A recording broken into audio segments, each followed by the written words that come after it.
Samajwadi party के वरिष्ठ नेता,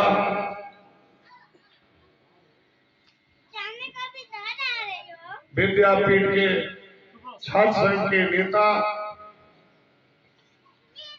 भाई राहुल दुबे जी, समाजवादी पार्टी के शानदार नेता छात्र संघ के उपज और हम सबके छोटे भाई आदरणीय रविंद्र सिंह यादव जी, समाजवादी पार्टी के जिला उपाध्यक्ष भाई राम सरोज पटेल जी, दोहरी घाट नगर के विधान के अध्यक्ष छोटे भाई सतीश यादव जी, हम सबके बड़े भाई नसरुल्लाह अंसारी साहब और खाटी समाजवादी नेता जो मधुबन से लेकर लखनऊ तक साइकिल से यात्रा करते हैं, भाई विजेंद्र राय जी, ब्रजेश राय जी, आदरणीय पारस राय जी, और जिनके दरवाजे पर यह कार्यक्रम हो रहा है, मैं बहुत बधाई देना चाहता हूं आदरणीय रामकरण मौर्य जी को, भाई सुजीत विश्वकर्मा जी को, भाई धनंजय यादव जी को, रुद्र प्रताप यादव जी को और यहाँ उपस्थित सभी इस गांव टोले मोहल्ले के साथियों, मित्रों, दोस्तों, माताओं, बहनों, सबसे पहले हम इस मंच के माध्यम से आप सबका स्वागत करते हैं, अपने नेताओं की तरफ से हार्दिक बधाई देते हैं। इतने खराब मौसम में, कड़ाके की ठंड में, जहां घरों से निकलना मुश्किल है, आप सुबह लगातार 10 बजे से इस कार्यक्रम में उपस्थित होकर समाजवादी पार्टी को ताकत देने का काम कर रहे हैं। हम बधाई देना चाहते हैं अपने नेता, इस इलाके के नेता को, भाई राम प्यारे यादव जी को, जो हम सबके भविष्य हैं, जिन्होंने कड़ी मेहनत करके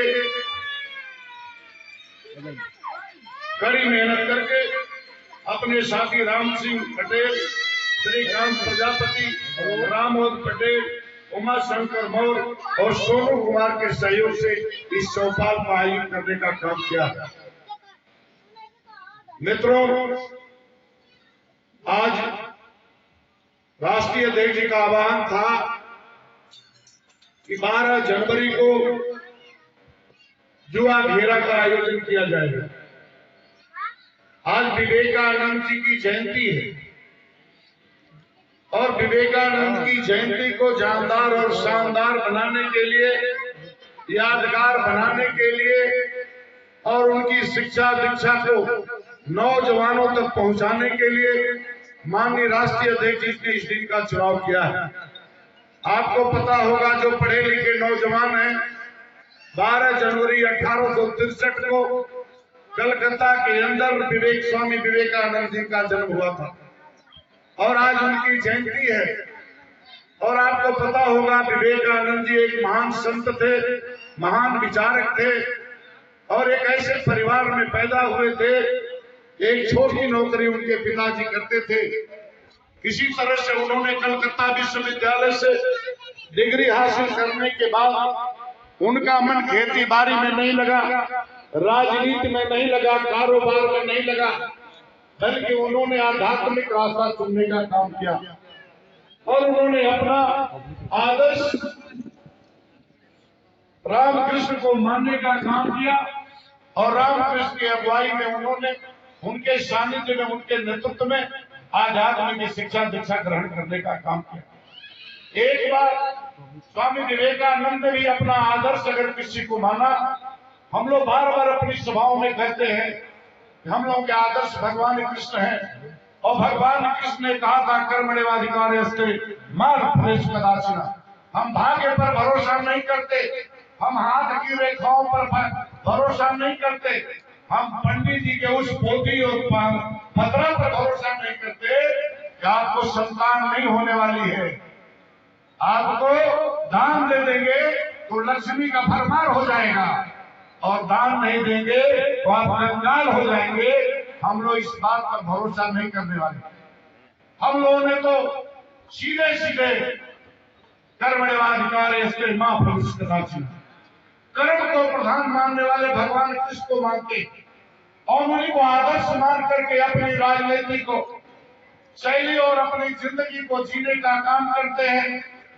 जब स्वामी विवेकानंद जी से उनकी माता ने पूछा कि बेटा तुम क्या चाहते हो, तुम्हारी पसंद क्या है, तो उनके घरों पर वो लगा हुआ था कई घोड़ों की तस्वीर और उन घोड़ों का चाबू भगवान कृष्ण के हाथ में था। विवेकानंद ने सीधे सीधे कहा हमें वो घोड़े पसंद है।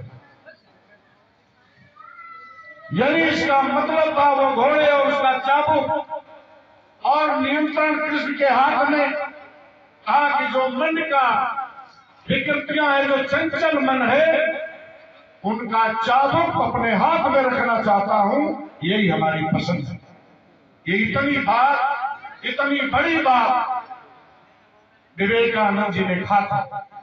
और रामकृष्ण के सानिध्य के बाद, उनके अवसान के बाद, देहावसान के बाद उनकी इच्छा हुई। उसी समय अमेरिका के शिकागो शहर में धर्म संसद का गठन हुआ था। दुनिया के संत, दुनिया के महात्मा, कई धर्मों के लोग, कई परिवेश के लोग शिकागो शहर में धर्म संसद में आए थे और लोगों ने अपनी अपनी बात अपने अपने ढंग से कहा था।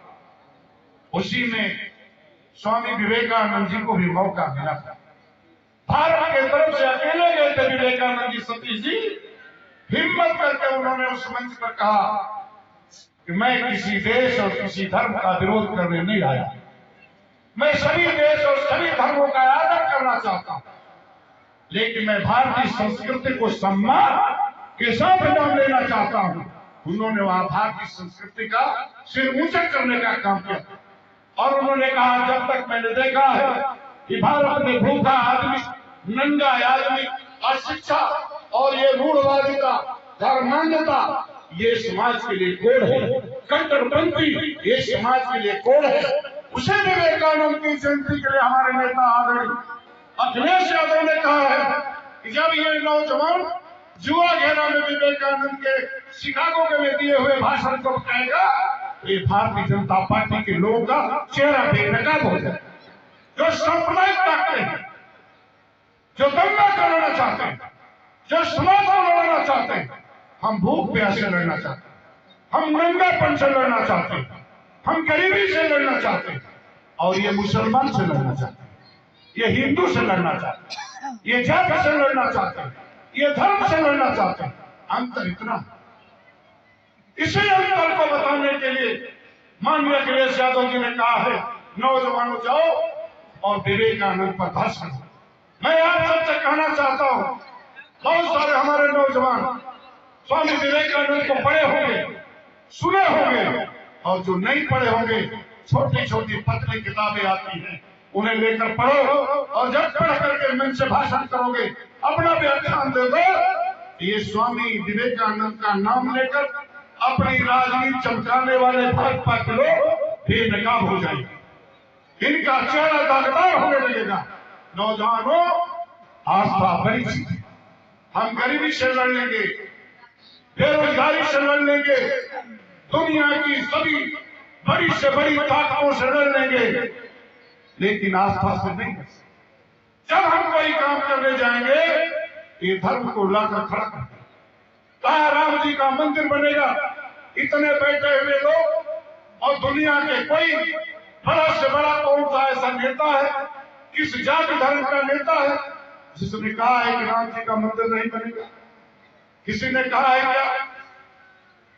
हमारे नेता मुलायम सिंह यादव ने कहा राम जी का मंदिर आप कहो तो हम सोने का बना देंगे, जैसा चाहो वैसा बना देंगे। लेकिन राम किसी विवादित महल में नहीं रहेंगे, अल्लाह किसी विवादित मस्जिद में नहीं रहेंगे। ये दोनों के दोनों एक ऐसे मंदिर में रहेंगे जहां लोगों की आस्था जो विवाद रहित हो। भारतीय जनता पार्टी टकराव का रास्ता अपनाती है, और केवल उनका लाभ इसलिए है कि जब समाज में नफरत फैलेगी, दंगा पैदा होगा, तो आप विकास की बात नहीं करेंगे, सड़क की बात नहीं करेंगे, पुल की बात नहीं करेंगे, स्कूल की बात नहीं करेंगे, अस्पताल की बात नहीं करेंगे। अभी आपके देश में और दुनिया में कोरोना आया। कोरोना एक लाइलाज बीमारी थी, महामारी थी। लोग डरे हुए थे, कई कई महीने लोग अपने घरों में कैद थे, घरों से नहीं निकले, सड़कों पर बसें नहीं चली, रोड गाड़ियां नहीं चली। 1300 किलोमीटर पैदल लोग अपने घरों को आए, और केवल पैदल नहीं आए, भूखे प्यासे आए, नंगे आए, और उस पर आजाद भारत की पुलिस लाठियों से बर्बरता उनकी पिटाई की है, और उन राज्यों में की है जहां भारतीय जनता पार्टी की सरकार। भारत में भारतीय जनता पार्टी की सरकार, राजस्थान में पिटाई हुई, मध्य प्रदेश में पीटे गए, उत्तर प्रदेश की सीमाओं पर विपक्षी दलों ने तो यहां तक कह दिया, हमारे नेता अखिलेश यादव और उनकी धर्मपत्नी सांसद डिंपल यादव सड़कों पर रविंदर सिंह यादव जैसे नौजवानों को लेकर जब भोजन देने निकले तो उन्हें कहा कि मना कर दिया गया कि हम आपके खिलाफ मुकदमा लेकर जेल में जाते, आप भोजन नहीं दे सकते। मेरा लड़का दिल्ली से आ रहा था, और दिल्ली से आ रहा था, मैंने वहां एक डीजे से परमिशन ले लिया, कहा पापा जब लखनऊ से हम लोग आए और कुछ ट्रक पर स्त्री और पुरुष थे, हम लोग की गाड़ियों को देख करके हाथ से इशारा कर रहे थे, हम लोगों के पास 2 पेटी पानी हम गाड़ी में रख लिए थे, और खड़े होकर ट्रक से हाथ कर रहे थे।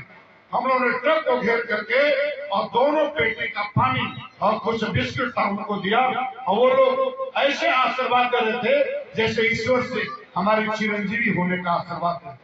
ये हालात, सड़कों पर पानी नहीं मिला, भोजन नहीं मिला, लेकिन पुलिस की लाठियां चल रही, पीटे जा रहे हैं। इस देश का इतिहास, हम तो ईश्वर अल्लाह तेरे नाम, सबको संगत दे भगवान, हमने तो जातियों में भेद नहीं। ज्योति पासवान महाराष्ट्र से चली थी, बिहार की मुजफ्फरपुर की रहने वाली बेटी, उसका बाप विकलांग, कोई रास्ता नहीं मिला, तो अपने बाप को अपनी साइकिल पर बैठाकर 12 साल की ज्योति पासवान महाराष्ट्र से लेकर औरंगाबाद से लेकर के मुजफ्फरपुर गई थी, बिहार गई थी, साइकिल से गई।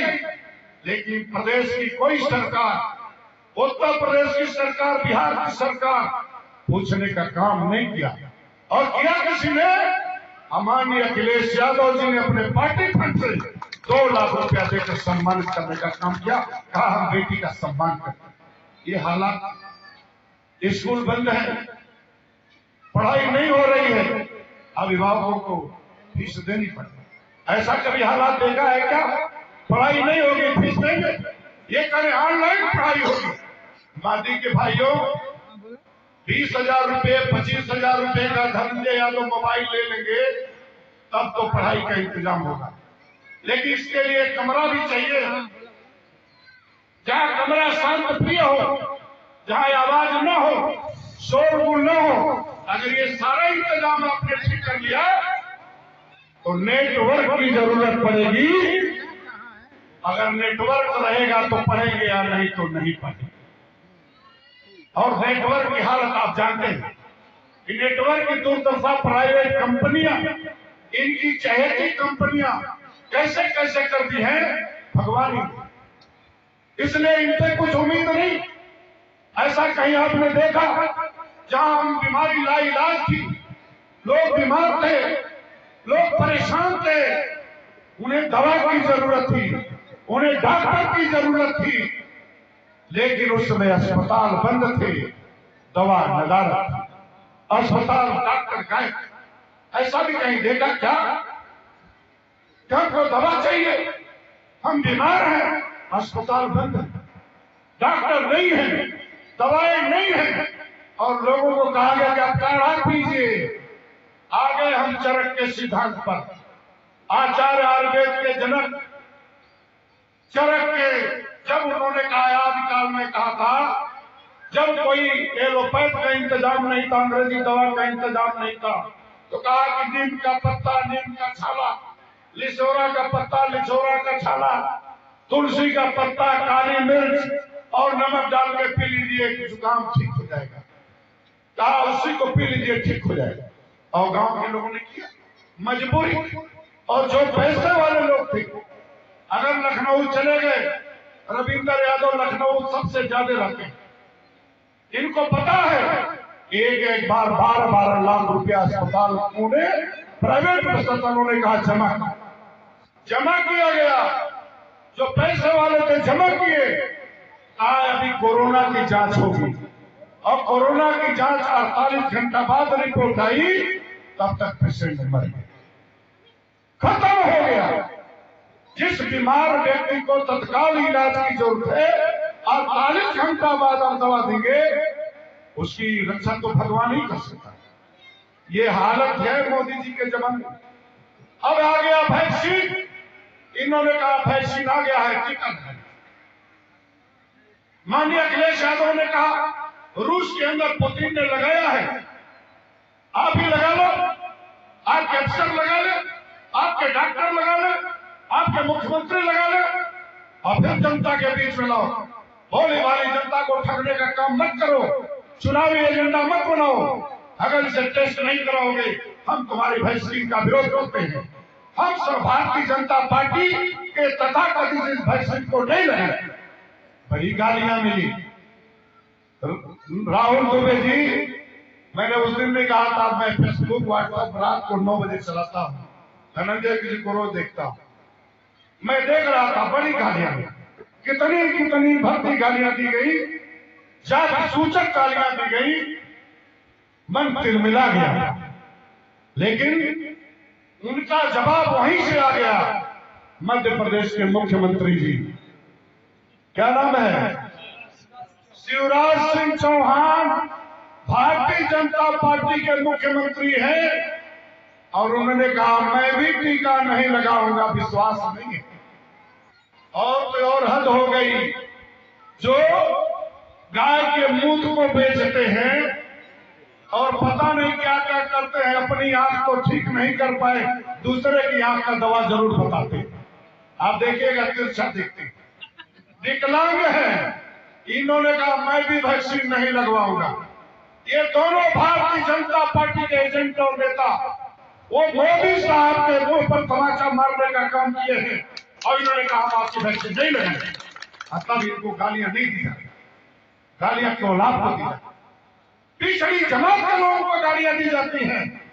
पारस राय जैसे लोगों की सोच के लोगों को गालियां दी जाती हैं, क्योंकि ये राजनारायण की सोच के लोग हैं। अगली जात में पैदा होने के बाद ये पिछड़ी जातियों के दर्द को समझते, उनके भूख और प्यास को समझते, ये समाज में न्याय करना चाहते हैं, ब्रजेश राय इस अन्याय के खिलाफ लड़ना चाहते हैं। समाज के लोग भी नाराज हो जाते हैं, तिरस्कार होता है, अपमान होता है, लेकिन विचारधारा के रास्ते पर चलने वाला आदमी किसी नाराजगी से नहीं करता। राहुल दुबे जाति के ब्राह्मण है, सोच समाजवादी है, जनेश्वर की कतार के लोग हैं, जनेश्वर की पाठशाला के लोग हैं, जनेश्वर की विचारधारा से निकले हुए लोग।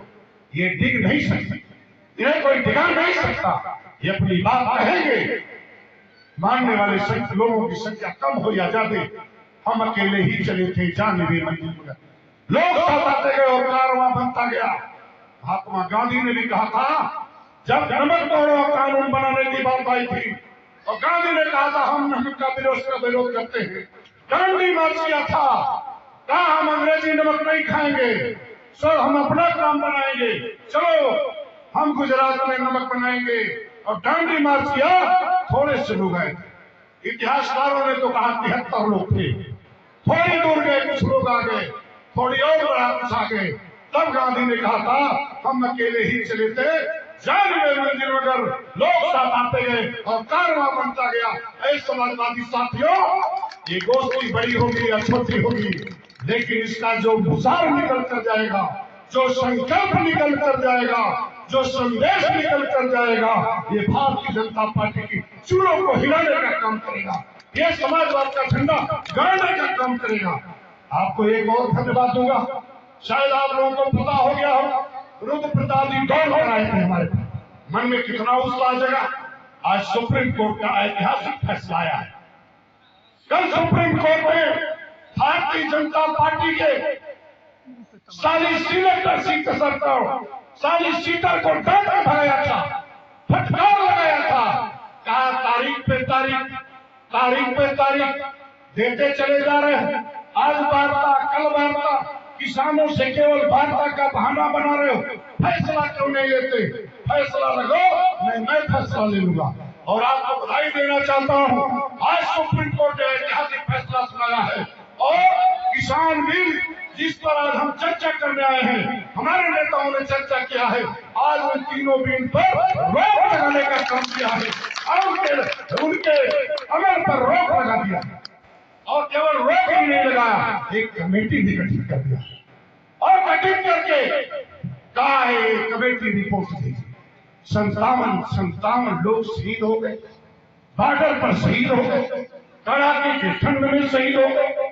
अन्नदाता जो धरती का सीना चीर कर देश को अनाज देता, क्या किसान यादव है या किसान कुशवाहा है या किसान ठाकुर है या किसान भूमियार है? किसान की कोई जाति है क्या?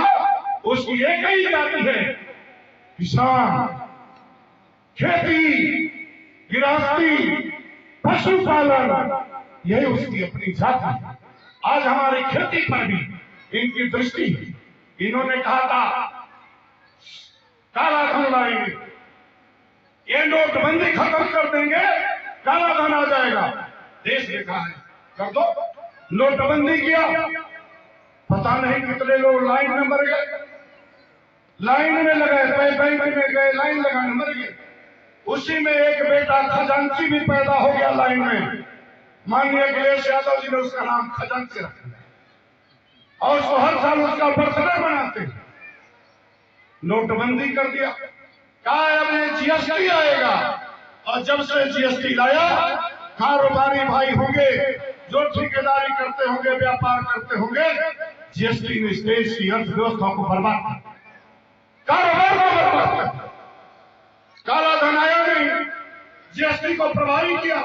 और आज तक जब अरुण जेटली साहब, स्वर्गीय अरुण जेटली साहब देश के वित्त मंत्री थे, 4-5 बार उसमें बदलाव। स्वयं वित्त मंत्री नहीं समझ पाया कि जीएसटी क्या है। और इस समय तो जो गवर्नर है वित्त मंत्री, भारत सरकार में आरबीआई का गवर्नर भी इतिहास वाला है, वो वित्त विभाग का नहीं है, इतिहास वाला। और स्वयं जो वित्त मंत्री जी हैं, इनको वित्त से कहीं दूर दूर तक। जब लहसुन महंगा बिकने लगा कुशवाहा भाइयों और प्याज महंगा हो गया, पत्रकारों ने कहा वित्त मंत्री जी से कि देश के अंदर प्याज और लहसुन बहुत महंगा है, तो उन्होंने कहा मैं लहसुन और प्याज नहीं खाता। ये बताइए, ये बेहुदा बयान। अरे तुम भारत सरकार के वित्त मंत्री हो, तुम एक व्यक्ति हो, तुम एक संस्था हो, एक देश हो, और तुमसे देश की जनता सवाल कर रही है और तुम निजता पर बात कर रही हो कि मैं नहीं खाता। तुम नहीं खाती तो ये मांझी के लोग खाते हैं, मधुबन मऊ के लोग खाते हैं, उत्तर प्रदेश, बिहार, राजस्थान के लोग खाते हैं। और हमारे यहाँ तो लहसुन और प्याज का तड़का न बने तो सब्जी शायद अच्छी नहीं होगी। और कह रहे हो कि हम प्याज और लहसुन नहीं खाते। इतना घटिया बयान, गैर जिम्मेदार बयान, ये भारत सरकार के वित्त मंत्री का बयान। किन किन मुद्दों पर बहस किया जाए, आप जिन मुद्दों पर कहिए बहस करने को हम तैयार हैं।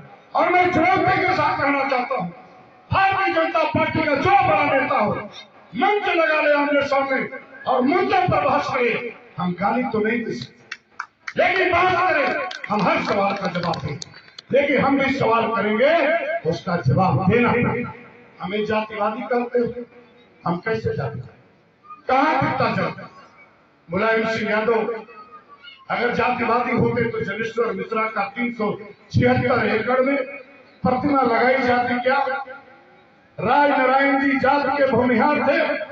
अगर हम जातिवादी होते तो बनारस के बेनिया बाग पार्क में उतनी बड़ी प्रतिमा लगाई जाती क्या? मुलायम सिंह यादव ने बनारस के बेनिया बाग में, राहुल दुबे गवाह है, जानते हैं, माला चढ़ाने जाते हैं, बेनिया बाग में राज नारायण जी की आमन कर प्रतिमा लगा करके हर साल सभा करने का काम करते हैं। जनेश्वर मिश्रा 376 एकड़ में जिंदा रहते जनेश्वर मिश्रा ने 76 एकड़ जमीन नहीं जोता, लेकिन मरने के बाद मुलायम सिंह यादव और अखिलेश यादव ने 376 एकड़ नाम कर दिया, एशिया का सबसे बड़ा पार्क बनाया। हमें गाली देने वाले लोगों तथा कथित जोगी के औलादों, बलिया में अगर नजर पड़कर देख लेना, चंद्रशेखर विश्वविद्यालय हमारे नेता ने चंद्रशेखर के नाम पर बनाने का काम किया है, वहां वीर लोरी के नाम पर भी बनाया जाए। ये बलिया के लोगों की डिमांड थी कि बलिया के वीर लोरी थे, बलिया ने सामंती लोगों से लड़ा है, बड़े बड़े लोगों से लड़ा है, वीर लोरी के नाम पर बनाई जाए। लेकिन हमारे नेता ने कहा वीर लोरी के नाम पर कोई बड़ा कार्यक्रम करा लो। चंद्रशेखर जी इस देश के बड़े नेता रहे हैं, इसलिए उनके नाम पर विश्वविद्यालय बनाने का काम किया। इतना बड़ा काम कोई करेगा क्या? 376 बताया। और बलिया के अंदर आप गए होंगे, आपको मौर्य बलिया जाते रहते हैं, रामायण जी जाते रहते हैं। रामायण जी का जितना मधुबन उतना बलिया से लगाव है, आपको मौर्य का लगाव है। बलिया के गंगा घाट पर कोई पुल नहीं था, बलिया शहर से जो आप जाएंगे पुल नहीं था, विशाल गंगा का पहाड़, और वहां बलिया उससे भी आगे। और चैत के महीने भी वहां का किसान जब गंगा का पानी कम हो जाता है तो ट्रैक्टर पर चढ़कर नदी में आता है, और नदी में ट्रैक्टर चलता है, तब इस पार नाव नहीं रहती। वहां माननीय अखिलेश यादव जी ने एशिया का ये जो हावड़ा का पुल है, हावड़ा के नक्शे पर विदेशी टेक्नोलॉजी से शानदार पूर्वांचल का सबसे बड़ा पुल बनाया है, और उसका नाम रखा है जनेश्वर से। इन लोगों ने अपने गांव में आरसीसी भी कराया, उसका नाम भी था जनेश्वर की योजना। हमने तो अपने पुरखों के नाम पर लगा। और ये भारतीय जनता पार्टी जिनकी रोटी खाते हैं, अटल बिहारी वाजपेयी की जब लोक भवन बना दिया, मैं जिम्मेदारी से कहना चाहता हूं, अगर इस देश के अंदर कोई भवन, कोई रचना का काम किया है, अगर मुगलों ने किया है, तो मुगलों के बाद अगर निर्माण का काम किसी ने किया है तो उसका नाम है अखिलेश यादव। और लोक भवन शानदार विधान भवन के सामने बनाया और कहा था यहाँ राज नारायण जी की प्रतिमा लगाएंगे। सरकार चली गई, आनंद फानंद में ये मुद्दा चुराने वाले लोग, दूसरे के कामों का फीता काटने वाले लोग, आनंद फानंद में वहां अटल बिहारी वाजपेयी की प्रतिमा लगाई। अटल बिहारी वाजपेयी इस देश के विदेश मंत्री रहे, अटल बिहारी वाजपेयी इस देश के बड़े नेता रहे, अटल बिहारी वाजपेयी इस देश के प्रधानमंत्री रहे। अरे भाजपा के निर्लज लोगों, अगर उनकी प्रतिमा लगानी थी, जनेश्वर मिश्रा केवल कैबिनेट मंत्री थे, समाजवादियों ने 376 एकड़ में लगाया, तो उनका 676 में लगा देते। हम मानते कि अटल बिहारी वाजपेयी का सम्मान तुमने किया है, तुमने उनके सम्मान के साथ बजाया, सड़क पर लगा दिया, छोटी प्रतिमा लगा दिया। तब हमारे नेता अखिलेश यादव ने कहा जब सरकार आएगी तो विधान भवन पर हम राज नारायण जी की प्रतिमा लगाएंगे, अटल जी के बगल में लगाएंगे, लेकिन अटल जी के सम्मान में राज नारायण जी की प्रतिमा थोड़ी छोटी है। ये तो सम्मान नहीं किए, लेकिन हम सम्मान करेंगे। हमारे और इनके बीच में यही हम आज अंतर बताने आए हैं, आपको ये समझाने आए हैं। हमसे ज्यादा क्या आता है, आप को जानते हैं कानून व्यवस्था बद से बदतर कह रहे थे। अभी आप बताओ कि क्या हालत है, माताएं चली गई, ऐसा भी कहीं दुनिया में आपने देखा है क्या? अभी तक हमने सुना है कि बलात्कार हो गया, अभी तक हमने सुना है कि रेप हो गया, हमने सुना मर्डर हो गया, हत्या हो गई। लेकिन बताऊं कि मंदिर में 50 साल की एक माँ जो आंगनबाड़ी की कार्य करती है, पूजा करने जाती है और उसके साथ मंदिर का पुजारी बलात्कार करता है, विरोध करती है, तो विरोध पर अपने दो साथियों को बुलाता है और उसके प्राइवेट पार्ट में राड डालकर गर्दन तक डालता है। प्राइवेट पार्ट में राड डाल के गर्दन तक। पीएम रिपोर्ट आई है, पोस्टमार्टम रिपोर्ट के अनुसार दाहिना फेफड़ा खत्म हो गया। राड के चोट से दाहिना फेफड़ा खत्म, दाहिना अंग खत्म, मौत हो जाती है। जब इस पर हल्ला मचाया जाता तो अपराधियों के खिलाफ कार्रवाई की बात जोगी जी पुलिस नहीं करती, आदरणीय जोगी जी नहीं करते। चिंता इस बात की करते हैं कि पीएम रिपोर्ट लीक कैसे हो, सार्वजनिक कैसे हो। चिंता इसकी कि सार्वजनिक कैसे हो गई, चिंता इसकी नहीं कि बलात्कार कैसे हुआ, कौन किया और राड कौन डाला, इनके खिलाफ कार्रवाई हुई। ऐसा नहीं। हाथरस में क्या हुआ, एक दलित बेटी और कुछ बड़े घर के लोग जोगी जी के समर्थक उसके साथ बलात्कार करते हैं, विरोध करती है तो मार के उसके कमर के रीढ़ की हड्डी को तोड़ते हैं, चिल्लाती है तो उसकी जबान काटते हैं और गला दबाकर हत्या करते हैं। आनंद फानंद में पीएम कराया जाता है और रात को 12 बजे परिजनों को लाश नहीं दी जाती। पुलिस की देखरेख में किरोसिन तेल डाल करके लाश को जलाता। विपक्ष बार बार मांग करता है लाश मां बाप को दे दिया जाए, नहीं दिया गया। ये लगातार कहा गया तो इन्होंने कहा ये फंडिंग वाले लोग हैं, विदेश से हमारे खिलाफ फंडिंग हो रही है, हमारे खिलाफ माहौल बनाने के लिए फंडिंग हो रही है। और जब सीबीआई की रिपोर्ट आई तो पता चला सीबीआई ने कहा बलात्कार भी हुआ है, रीढ़ की हड्डी भी तोड़ी गई है, जबान भी काटी गई है, गला दबा के हत्या भी की। अब ऐसे लोगों, हमारे जैसे लोग तुम्हारी सरकार से इस्तीफा मांगे, नैतिकता के आधार पर इस्तीफा देना चाहिए।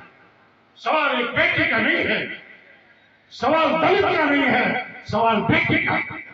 तुमने तो कहा था पढ़े बेटियां पढ़े बेटे, क्या बेटियों को पढ़ने का यही तरीका, बेटियों को बचाने का यही तरीका?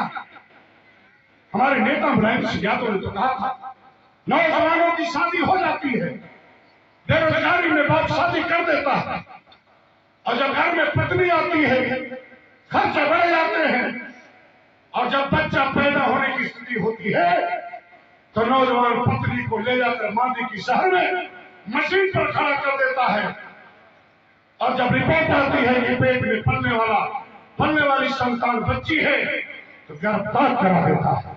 तब हमारे नेता मुलायम सिंह यादव ने कहा था बेरोजगारों को बेरोजगारी भत्ता दो, या तो हमें काम देंगे या तो हमें रोजगार देंगे, और जब तक रोजगार नहीं दे पाएंगे तब तक इन्हें बेरोजगारी भत्ता देंगे, ताकि ये बोझ न बने किसी बेटी के पेट से पलने वाली बच्ची की भ्रूण हत्या न हो।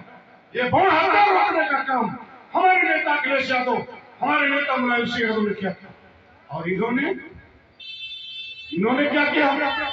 इनके पास कोई विकल्प नहीं है, कोई सोच नहीं है। हालांकि इस मौके पर हमें याद आ गया, पिछले दिसंबर के महीने में दाम्पत्य जीवन में बधा हमारा छोटा भाई नवविवाहित जोड़ा, उस दिन तो केवल मैं इनको ही आशीर्वाद देकर चला आया था। आज इस मंच के माध्यम से अपनी बहू और अपने भाई दोनों को आप सबके माध्यम से बधाई और धन्यवाद देना चाहता हूं कि आपका दाम्पत्य जीवन सुखी और संपन्न हो और नई ऊंचाइयों को यह जोड़ा छूने का काम करे, हमारी शुभकामना। मैं चाहता था कि अपनी उस बहू को भी, जो छोटे भाई की पत्नी है, चाहे वो बहन लगेगी या बेटी लगेगी, उसे भी हम आशीर्वाद दे सके। लेकिन जल्दी के कारण मैं चला आया। अच्छा मौका था, बड़ा सत्कार किया था रविंदर सिंह यादव जी ने। उस सत्कार को, उस प्यार को भुलाया नहीं जा सकता। मित्रों, ये हालत है देश की, नौजवानों ये हालत देश की है, किसानों ये देश की हालत है। अगर जाति और धर्म में बटे रहोगे, यादव के नाम पर, कुशवाहा के नाम पर, राजभर चौहान के नाम पर, ठाकुर और बाभन के नाम पर, कुमार और प्रजापति के नाम पर, ये भारतीय जनता पार्टी तुम्हारी नस्लों को भी गुलाम बनाने का काम करेगी। नौकरियां गायब हो गई, कल कारखाने बंद हो गए, फैक्ट्रियां बंद हो गई, रोजगार बंद हो गए, अस्पताल बंद हो गए, स्कूल बंद हो गए, कोई विकल्प नहीं है, कारोबार नहीं है, कहां जाओगे? एक खेती बची थी, उस पर भी कानून आ गया। कानून तो पता होगा, रामकरण जी पता होगा कानून क्या है। इन्होंने कहा 1867 रुपया हम एमएसपी तय करते हैं, न्यूनतम समर्थन मूल्य। अगर आप मंडी में धान बेचेंगे तो सरकारी मंडी आपको 1870 रुपया देने का काम करेगी। किसान आप चाहे तो मंडी में बेचो, चाहे तो प्राइवेट में बेचो। किसानों ने कहा कि जो बीच में बाजार में जो बिचौलियां ले रहे हैं, अगर ये कम पर ले रहे हैं तो इनके खिलाफ कोई प्राविधान है क्या? कहा एसडीएम से मिल लेना, कलेक्टर से मिल लेना। किसानों ने कहा जब आप कानून नहीं बनाए हो तो किस नियम के तहत एसडीएम और कलेक्टर हमारी बात सुने? आप मोदी जी केवल यह कानून बना दीजिए कि चाहे सरकारी मंडी हो, चाहे प्राइवेट मंडी हो, चाहे मादी का बाजार हो, जो कोई हमारा धान खरीदे वो 1870 रुपया हमको दे, और इससे कम देता है तो उसके खिलाफ मुकदमा लिखने का कानून बना। कहा ये तो हम नहीं कर सकते। कहा तो फिर क्या कर सकते? कहा हमारे को विश्वास कीजिए, भरोसा कीजिए। किसानों ने कहा मोदी जी किस पर भरोसा किया जाए? एक धोखा तो जसोदा बेन आपकी पत्नी खा गई, अब हम कौन सा धोखा खाने लगे? आप तो अग्नि के सामने शपथ लिए थे, 7 फेरा लिए थे, और अग्नि को साक्षी मानकर, देवी देवताओं को साक्षी मानकर, परिजनों को साक्षी मानकर, रिश्तेदारों को साक्षी मानकर आपने कहा था जसोदा बेन हमारी पत्नी है, हमारी पत्नी है, जीवन भर हम इसका साथ निभाएंगे, इसके सुख में रहेंगे, इसके दुख में रहेंगे, साथ रहेंगे। शादी के 1 साल के अंदर ही आपने जसोदा बेन को छोड़ दिया। जब आप जसोदा बेन के नहीं हो सकते, अपनी पत्नी के नहीं हो सकते, तो हमारा आप कैसे? एक किसानों ने कहा, कोई जवाब नहीं। दूसरा इन्होंने क्या कहा? कहा अब कॉन्ट्रैक्ट फार्मिंग हो, सतीश यादव खेती नहीं करेंगे, पारस राय खेती नहीं करेंगे। अब खेती कौन करेगा? देश का पूंजीपति अडानी और अंबानी करेगा। हरियाणा में अडानी का बन गया, गोदाम बन गया। 5 जून को इन्होंने इस पर चर्चा किया अपनी मंत्री अपने गोल के अंदर उद्योगपतियों के साथ, और सितंबर के महीने में बिल लाया, पार्लियामेंट में बहुमत के आधार पर पास करा लिया। राज्यसभा में संख्या कम थी, हंगामा हुआ, माइक तोड़े गए, जबरिया गुंडई के बल पर पास करा, चर्चा नहीं कराया। और ये कहते हैं अब अडानी खेती करेगा, और देश का उद्योगपति माटी में आएगा, और 20 साल 25 साल 30 साल 40 साल 10 साल के लिए आपकी जमीन का डीड बना कराएगा, और उस पर दस्तखत कराएगा। आप केवल खेत में मजदूर रह जाएंगे।